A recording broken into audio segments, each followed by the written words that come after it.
Good evening once again. It is a major milestone in this pandemic. Western New York finally moves forward tomorrow, entering phase one of the reopening process.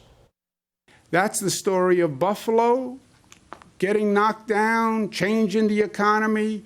All right, but we're going to get back up because we're strong enough, and we're going to learn from it because we're smart enough. The Western New York region finally checked off the final box on the state's reopening guide today. Governor Cuomo making that announcement here in town. He was at Roswell Park in Buffalo today, saying that the leaders here were able to add enough contact tracers to begin reopening. And the reopening process begins, as we said, tomorrow, when Western New York can enter phase one.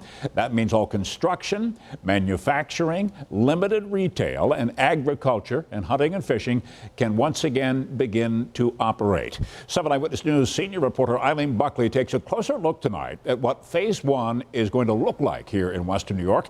She leads off our team coverage live downtown. Keith, today Governor Cuomo came here to Buffalo announcing that Western New York will reopen tomorrow. But there are limitations with that phase one. It's not a simple flip of the switch, so to speak, for those businesses that can reopen. However, it is a start to our new normal. It's been a long, painful period, but we start to reopen tomorrow. Governor Cuomo appearing at Roswell Park announcing that Western New York has reached the needed metrics to reopen Tuesday. Melissa DEROSA, a top aide to the governor, says the region has met the 3-day rolling average for hospitalizations and hospital deaths. So in this instance for Western New York, it's on that rolling average, and the rolling average of the last 3 days. The hospitalization is actually -6 on the 3-day rolling average, and the deaths is 2. And there are now more than 500 contract tracers hired and ready for training. For those businesses like construction and curbside retail to reopen, they must fill out this information on the state's website and follow guidelines for keeping employees and customers safe. But Erie County Executive Mark Polenkars says the plan does not need government approval. So every business that falls under phase one has to have a plan on day one in place, otherwise they can't open.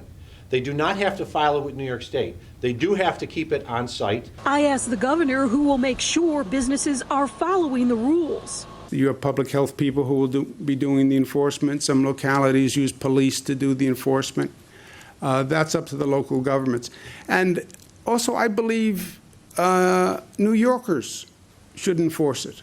Both Erie County Executive Polenkars and Buffalo Mayor BYRON Brown say their administrations will enforce the rules. Mayor Brown says the city just denied a minister, whom he would not name, from reopening his church for worship. We told that minister he would be arrested if he did, in fact, violate the law.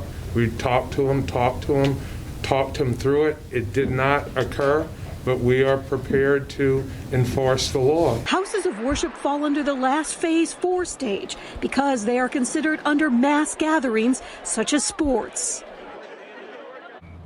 Now, there is no indication on when phase 2 would go into effect, which would allow businesses like barbershops and hair salons to reopen. But the county executive did stress today that those businesses should start right now on their plans, because without them, they won't be able to open when that happens. Live in downtown Buffalo tonight, EILEEN Buckley, 7 Eyewitness News. All right. Thank you, EILEEN.